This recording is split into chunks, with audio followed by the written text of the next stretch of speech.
Russia's oil giants are under attack, and this time it's from the world's most powerful sanctions, imposed directly by the US. But why now, and what does this mean for Putin and the war in Ukraine? Today we break it all down.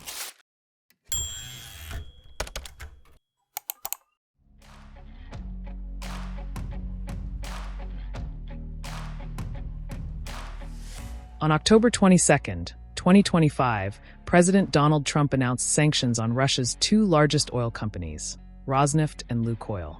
These firms are massive players.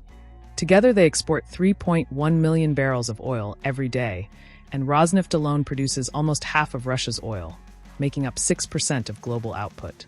The sanctions bar all U.S. companies from doing business with these oil giants and some of their subsidiaries. Speaking at the announcement, Trump said the sanctions certainly will have an impact and expressed hope that Putin would become reasonable.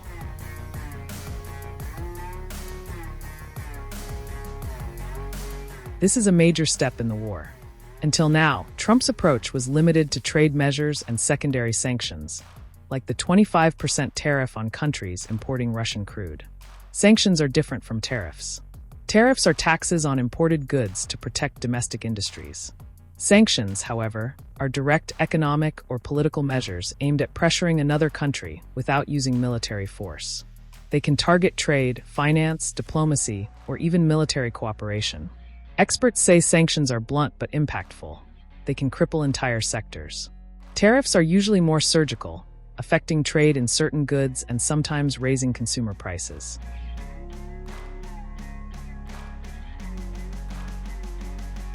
So, why did Trump impose sanctions now?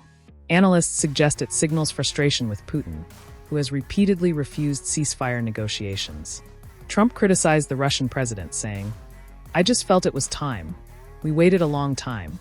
Treasury Secretary Scott Bessent added that the sanctions aim to stop the killing and enforce an immediate ceasefire, warning that more measures may follow if needed. The move comes a day after Trump canceled a planned summit with Putin, calling it a wasted meeting. This shows the president's growing impatience with stalled negotiations.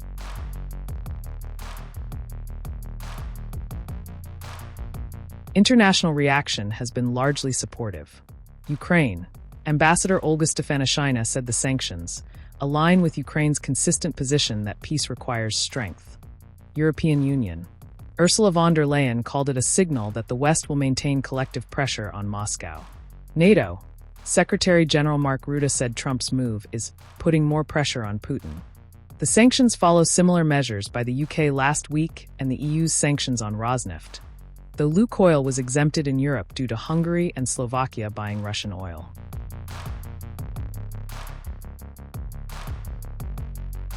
The big question: will these sanctions push Putin to negotiate, or will they harden his stance? Moscow has consistently rejected ceasefires, arguing Ukraine would use the pause to rearm and regroup. Foreign Minister Sergei Lavrov said stopping now would ignore the root causes of the conflict, referring to Russia's demands on Ukraine's sovereignty and control over regions like Donbass. It's anyone's guess how this war will evolve. But one thing is clear: targeting Russia's oil is the most direct economic pressure yet from the US. Trump's sanctions mark a turning point in the Russia-Ukraine war, hitting Moscow's oil revenue where it hurts. The world is watching.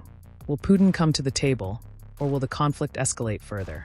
For all the latest updates on the Russia-Ukraine war and global developments, subscribe to the Indian Express and turn on notifications.